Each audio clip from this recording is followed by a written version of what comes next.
I got to get a couple things off my chest, and then we're going to move on because yesterday is done, and it's time for tonight, and if we don't win tonight, the season's over. But I can't even answer my phone this morning because I got guys that want to talk to me about last night's game, but it makes me sick. And every time I think about it and talk about it, I just get more and more mad. Here's the deal. One, stick with the guys that got you there. Jazz, no problem with how he reacted after the game last night. He was pissed off because he wasn't in the lineup, but he should have been in the lineup. It doesn't matter if it's lefty-lefty. I'm going to take Jazz, a 30-30 guy, a 5-WAR win player, over Rosario, over Cabanero. I don't care. I'm putting Jazz in at second base and let him do what he does. Ben Rice should have been in the game as well. We needed our best lineup, the guys that are out there every day winning. I don't care if it's lefty-lefty. The way we did it, you left us no options later in the game when you know their closer is a left-handed bat. We had nobody to pinch hit. I would have rather had guys there in that spot with my main guys starting for the full 9 innings, and that's how it should have played out. We didn't have any options when the game was over. Yes, our offense was still, but we went against 2 of the best pitchers in the league. That's why you had to manage our bullpen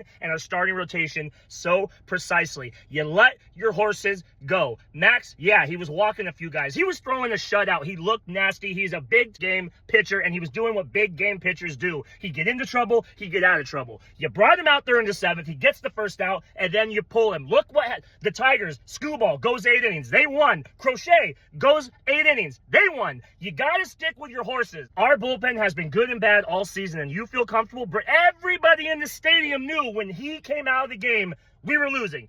Everybody, because that's what we've done all year long. Let Max pitch. You win that game. Game 1 in the 3-game series is huge. You got to let Max get out of it. Let him be the guy to win it or lose it. But I don't know if Boone's making the calls or if it's guys up top and they're making Boone be his puppet. If that's the case, because everybody wants to kill Boone. They want him out. They hate him. They think he's the worst manager ever.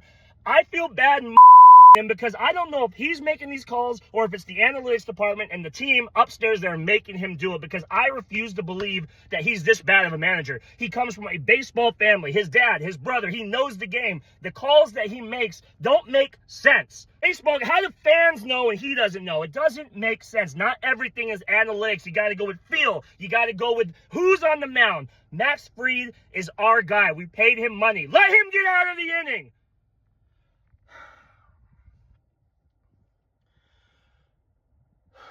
Okay. I needed to say that. I hope that the guys are ready for tonight. I hope Jazz has a good attitude. I don't want dissension in the locker room. Guys, we're pissed, rightfully so. We need to forget about all that. Tonight, Carlos Rondon, you got to do your thing. You got to win tonight. We get to game 3 tomorrow. I feel really good. Lucas Giolito's out for them. We got to get through game 2, and I think we have a very good chance in game 3. Got to win tonight. Carlos Rondon, be that guy. Make your Yankee New York statement tonight. Make the team and the city and the town and everybody fall in love with you more than they already have this year. It's up to you. It's on your shoulders. I'll see you tonight. We're out.